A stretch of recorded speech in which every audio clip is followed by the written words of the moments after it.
Shabbat shalom to everyone. No matter when you came this morning. I'm really moved today. Sometimes you just feel the tefillah through your body, and today is one of those for me, so I feel very blessed to be on the journey together this morning of the tefillah and the gratitude of what it is to be able to sit and pray together. That in and of itself is such a gift and a blessing that we have the ability to do that. So Shabbat Shalom again. It's hard not to read and watch the testimonies of the hostages who have returned. I find it very hard. I think actually for some, it's easier to just ignore it, and I completely understand that also. And particularly over the past 24 or 48 hours, for me, before Shabbat, I found myself stuck and haunted by the harrowing propaganda videos released of the Beautiful Six. This was Hirsch Goldberg Polin, Carmel Gott, Eden Yerushalmi, Almog Sarusi, Ori Danino, and also Alex Lobanov. In these videos, they're lighting Hanukkah candles together, just 2 years ago, deep in the tunnels of Gaza. It's painfully clear that these videos were staged. There are snacks that are all around, and their stiff body language. They have physical wounds that you can see, and their forced smiles, which they have after 80 days in captivity. And again, this was December of 2023, which means that they had 8 more months still ahead of them in captivity until the moment that these terrorists murdered them upon hearing the IDF approaching.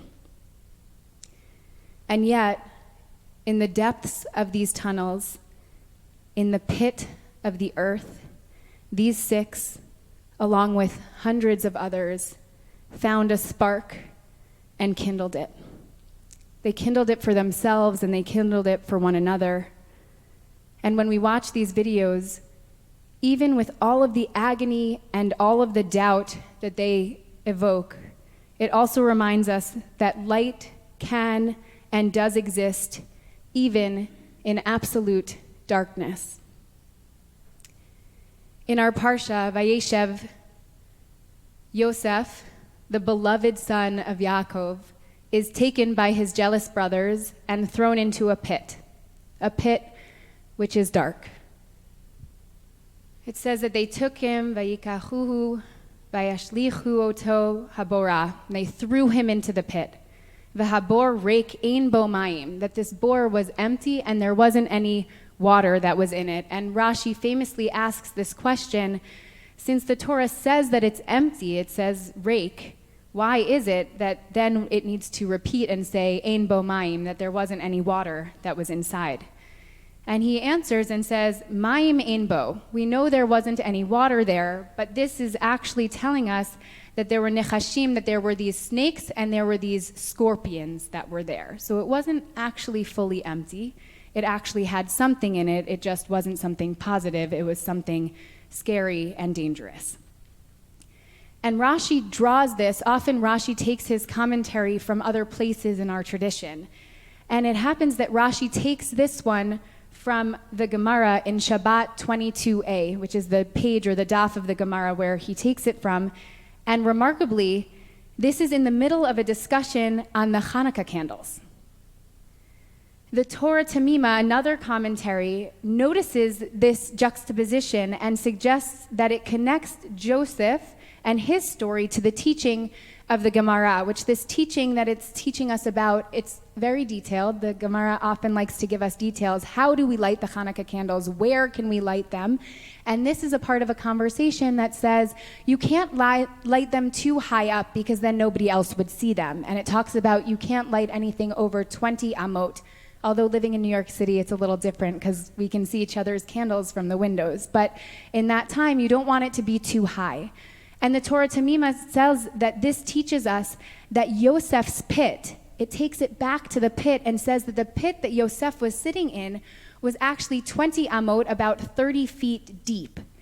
That the brothers, it was so deep that they potentially didn't see scorpions and they didn't know how dangerous it was down there, because some of them did want to kill him and others didn't want to kill him. And it further links the story. The Torah Tamima says that the Hasmoneans, they were the descendants, I would say, enemy in the Hanukkah story. They're the descendants of Levi and that tribe. And they become, the fact that then in the Hanukkah story we fight back against them, it becomes a tikkun, or kind of a revision of what happened to Joseph in the pit generations before. So the Chanukiah is connected to this pit and this darkness that Yosef is sitting in, and becomes actually the repair for this story generations later. But as I read it, I was wondering what actually happened to Yosef in his pit when he was in there. I think it was actually from the videos of the hostages that made me wonder more and more. What was Yosef's experience really like down there? What did he do with his time there? Was there any light? The Midrashim are always a wonderful and beautiful place where we get possibility. And so some say that Joseph prayed, that he sang psalms to himself. Some say that he wept and he begged his brothers, please, can you hear me? Can you let me out of here? Others say that he reflected on his dreams, either in a way of saying, I know that this is going to happen, or potentially, I know that I dreamt this dream that I'm supposed to be something great, but will that ever happen from this dark place down here? And then there's the myth, or a story, that tells us that when Yosef was in the pit, he had the primordial light, this Or Haganuz, this hidden light that was with him. And this is a story that we actually explored a couple of years ago during the Yamim Noraim, and it's a beautiful legend that we have in our tradition. And it includes Yosef in this moment in the pit. God created the world, and at the moment of creating the world, we know Yehi Or, there was light. And this was a sacred light that was drawn down in a time of chaos, in tohu vavohu, in complete darkness. And when Adam and Eve ate from the tree, they lost this light.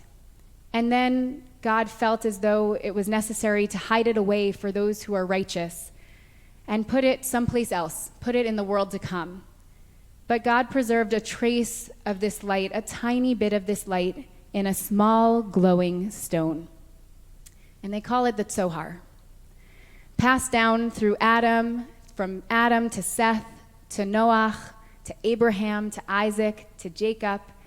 And then finally, the stone makes its way to Yosef. And it says in this midrashic tradition that Yosef was gifted both the ketonet pasim, both this beautiful coat, and also a necklace that had the Tzohar, this stone on it. But he didn't know what it was, nor did his brothers. And so when the brothers stripped him of his coat, when they were putting him in the pit, they didn't realize that this amulet was so significant. And Yosef enters the pit naked, surrounded by these snakes and these scorpions, and there, in a terrifying darkness, the amulet begins to glow. He's wearing this beautiful necklace of this primordial light, and it kept him alive. And the tradition even goes on to say that later in Egypt, the legend tells us that it's the stone that allowed him to see the future and to understand the dreams of the baker and of the butler who was in there with him, and that it's even the stone that they bury him with. And when Moshe goes to retrieve Yosef's coffin much later when leaving Egypt, he finds this stone, this amulet, and it is later hung in the tabernacle as the Ner Tamid, and then it's put above every single ark that we have also, that this is this beautiful primordial light that we hold on to throughout all time. In this myth, the light that sustains Joseph in the pit is not ordinary fire. It's the first light, the very light of creation. And when we light Hanukkah candles, we stand in the literal darkest days of the year and the metaphorical darkness of our times. When we strike the match, when we hear the whisper again, Yehi Or, let there be light. The Kedushat Levi connects the Hanukkah candles to this light of creation in another way. He teaches that the mitzvah of lighting Hanukkah candles is supposed to be done between the time that the sun is setting and between the time that people disappear or they're walking from the marketplace. The disappearing of the feet, or the regel, he connects this to representing the fading of our habitual certainty that the world runs only on ordinary natural forces. So he plays with the language there. Regel, meaning foot, hergel also means the ordinary, or things that are normal. And he says part of why we have to light at this specific time to bring the light in at this moment is because we want to push on this idea that everything has to be ordinary, that natural forces just are the way that things always are.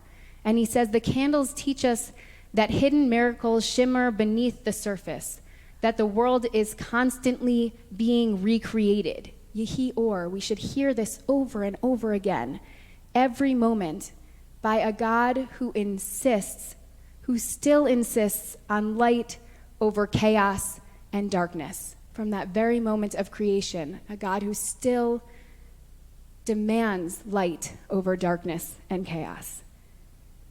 In a statement that was released alongside the videos that came out of these beautiful six, the Hostages and Missing Families Forum, they wrote, Hamas filmed these videos as propaganda, but the humanity of the beautiful six shines through this footage. The entire world must see our loved ones in these moments. Their unity, their strength, humanity, even in the darkest times. It's difficult to read this sentence, and it's also very clarifying. Even in the tunnels after months in captivity, something essential in them remained intact. Not the miracle that their families and all of us had prayed for, which would be the miracle we've seen when others are returning home. We wish so much. I think the pain of these videos is that we also know what happened to them just months later. But another kind of miracle, the simple, stubborn persistence of human dignity that refuses to disappear even in the midst of pure evil and stifling darkness. Joseph's story reminds us that darkness and confinement, they're not new to our people. We know that, to our history, nor to human history at all. And still the Torah insists that we endure. What survives the pit is not the cruelty that put him in there. It's not the cruelty of his brothers, but it's his capacity to hold on to purpose, to memory, to whatever faint light is available to him. To the possibility that even in deep darkness, a person can begin in some small and unseen ways to recreate the world, to prepare for the emergence of an Or Chadash, a new light. And this Or Chadash, this light that we hope for, it's not just a metaphor. It's our commitment, and it's the actualization of Torah as Jews and as human beings to create conditions where dignity, justice, and life can flourish even in dark times. It's our commitment to this, to recognizing that Tohu Vavohu is not the way of the world. It's this Or, it's this light. As we begin Hanukkah and we light our candles tomorrow night, we're not reenacting a triumph of some sort, and we're also, I can't stand here and say that we're banishing darkness once and for all. I do wish that was possible, but we know it's not. What we're doing is we're marking the presence and we're celebrating the presence of light in places that should not have any.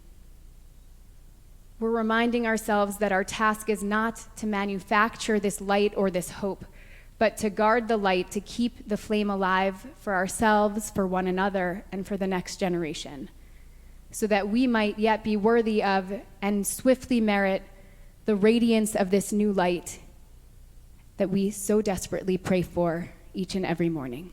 Shabbat Shalom.